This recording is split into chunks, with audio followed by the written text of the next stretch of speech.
This is going to be a case study video about one of our underwear brands at paidadvertising.com with a video testimonial, written testimonial by the client who could not hop on a client interview, as well as me breaking down the entire case study of what we achieved during that last 3 to 4 months period with this brand. If you don't know who I am, my name is Justin and I'm the founder at paidadvertising.com, an e-commerce marketing agency specializing in elevating thriving brands by simplifying e-commerce growth. So let's get started with a short clip taken from a video testimonial sent by the client. Hey, so I just wanted to create this video real quick just to show you some things that I found.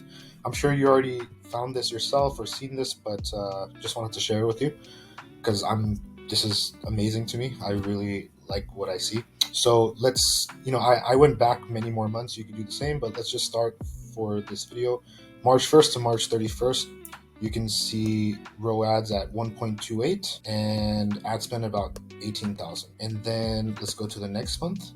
So 1.28, 18,000. And then let's say April to April 30th, 1.21 and ad spend was 20,000 about. Right, so this was when I was running it ourselves, 1.21, 1.28 the month before, and it was hovering around there, a little bit less even on other months. And then I think you guys came in April 27th, so basically let's say March 1st. So let's check March, or I'm sorry, May. So this is like your real first month. So as you can see, it went from 1.21 to 1.98, which is amazing. And ad spend went down a little bit, but the conversion rate, the ROAS was a lot better. And then now in June, here in June, we're over 2x, 2.07 ROAS, and ad spend is 22,000. So we're hovering around 20,000 total ad spend, even before working with you, but our conversion rate was around a little bit more, like 1.1, 1.2. I think the most was 1.28. But since we worked with you guys, last month was 1.9, I believe. And now it's this month over 2. So this is amazing to me. I just wanted to share this with you. So this is another proof of why I'm super happy working with you and your team. And I hope we can continue this and continue to improve this number and then continue to improve this number. And this is awesome news, and love to see this, and hope we can continue grow together. This is awesome. I think you could actually use these numbers if you want in a case study, because you definitely did an amazing job here and it might help your agency. So yeah, this is amazing. So now, having watched these kind of words by Shakib, the owner at our client's brand, let's get into the case study. So this is exactly how we did the following. We increased their overall account ROAS by 166%. We decreased their new customer cost per acquisition by 36%, all with a 22% increase in ad spend. So let's get into it. Now, before we started working with them, here were the results. So March was the last month prior to us taking them on board. So in March, they spent $18,300 on ads, brought back $23,000. So an overall ROAS of 1.28 on the account. You can see the new customer cost per acquisition was $99 at the time. So before working with them, Shakib, the owner, had worked with a number of agencies in the last year.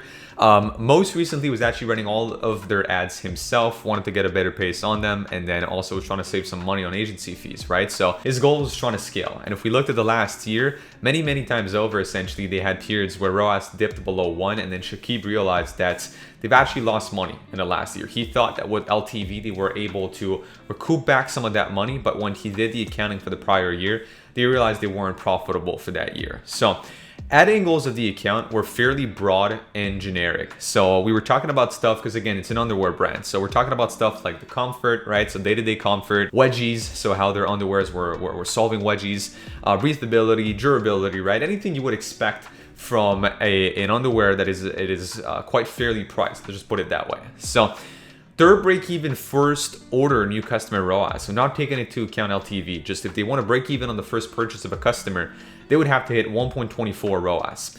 As you can see, not the new customer ROAS, but the total account ROAS was of 1.28 for the month. So you can then imagine that they weren't profitable at that point. They were actually sitting at 0.83, which even if we factored in LTV of their customers, they weren't profitable in the first year of a customer journey, which is not good for cash flow and scale, right? So now month 1 of working with them looked like this. We actually dipped slightly in ROAS, right? So if we go back to their month prior, they were at 1.28 overall. Month 1 with us, we dipped in ROAS. So we were at 1.21 with 20,000 in ad spend. So we slightly increased spend, and then looking at it, we slightly decreased ROAS. But if you also look at new customer CPA, that too really increased. We went from $99 to $108. I always expect month 1 to be shaky with a new brand, right? Any new brand that we welcome aboard, there's just so much that we test usually in a first month, because it's very rare that we're going to take into an account that is in a good state. We rarely take an account that has nothing to be tested, nothing to be trialed. So in that case, it was all new angles, a very high volume of new ad creatives, and more spend allocated towards these tests than towards what was working in the past. So we didn't turn off anything that was previously working. We just slightly reduced spend to allocate more of that spend to new tests. So overall account stats dropped across the board except spend, which increased during that time period. Now, month 2, we actually took a step back. We decided to lower the spend. So we decided to go back down to $15,800 in spend. But here's what happened during that month. Overall account ROAS went up to 1.98. And if you look at new customer CPA, the lowest they've ever had actually. So $57.84 for that. So we slashed new customer cost per acquisition by half in that month. So we were able to take the learnings from month 1 and month 2 and then package them into a much better month 3 and a very good start to month 4, which I'm about to show you in the next seconds. So month 3, amazing month overall. We re-increased the spend back to even more so than it was on month 1, which was the highest that they've had actually in the last couple of months. So $22,490 in spend. And then this is where we really hit it out of the park, 2.09 overall account ROAS. Slightly re-increased new customer CPA from what it was on month 2. If you look at it, right, month 2 was at $57, month 3 was at 62. But if you look back at month 1, which was prior to working with us, right, or I say month 1, but actually before working with us, what they were able to do on their own was $99 new customer CPA. Whereas now month 3 and month 2, right, we're at 57 and $62. And especially month 3, I feel it's more representative because of the level of spend that we had over there. It was quite more significant spend level with also a better overall account ROAS. So looking at that, that means there were more customers that returned. There's also a very good and healthy rate of new customers on the account that actually were first order profitable, which was the biggest thing. We finally broke the first order profit thresholds on month 2 and 3.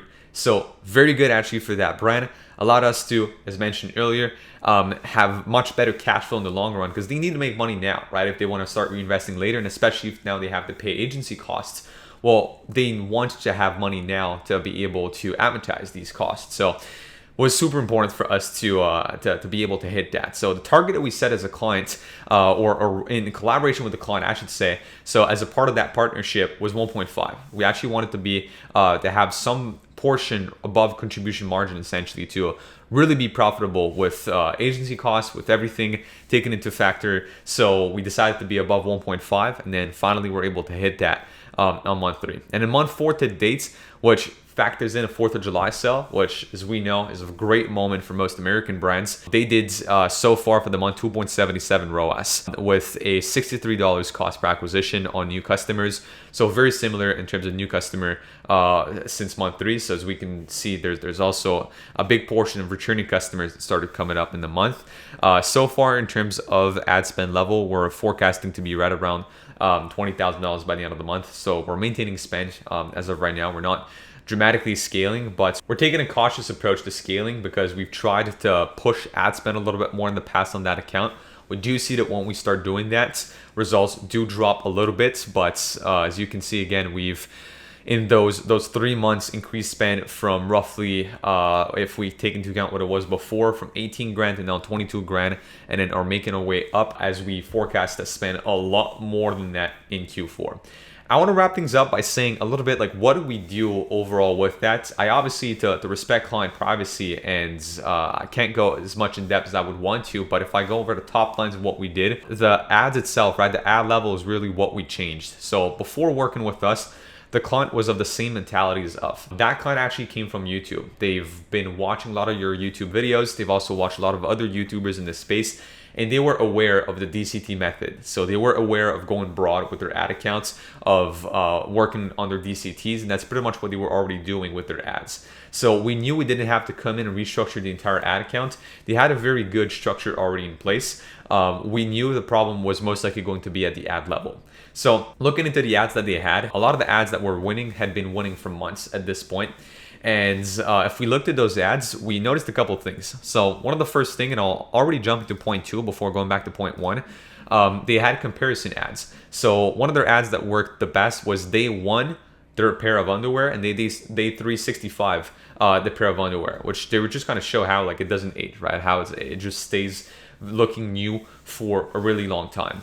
That was a very great ad. They had a few other examples of these ads that were great. So that is something that we definitely took note. It's pretty much the only ad style that we saw that work. What we really implemented is our ad process methodology that you can find on this channel, which is a lot about persona mapping initially, product mapping, making sure that we figure out the potential awareness levels, which ones are the most likely to be converting.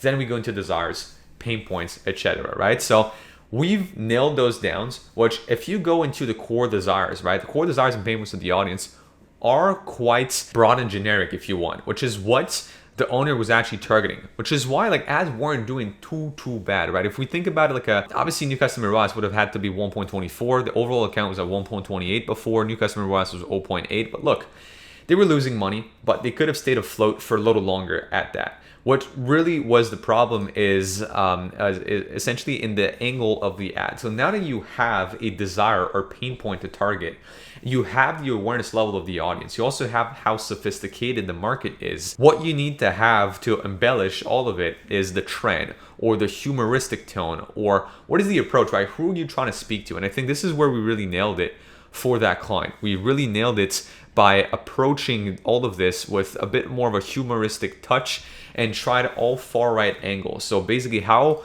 can we stretch any of these angles? So the beauty with that brand is that they are a hemp underwear brand. So they are quite a new fabric in this space. And they also have a lot of blog posts that are talking about bamboo versus hemp or polyester versus hemp. And a lot of the selling that we're doing actually for that brand is educational selling. So we had to kind of, with the humoristic tone, while tapping into these desires, kind of tell the audience, like, hey, what you think you're wearing right now today with your polyester underwear, or what you're wearing right now today with your bamboo underwear is not good, because it's not actually giving you, as an example, this, and this is the reason why hemp is better, essentially. So I'm really going like top level again and not go too much into detail out of respect for the privacy of the clients. But with that being said, the far right angles are really what worked.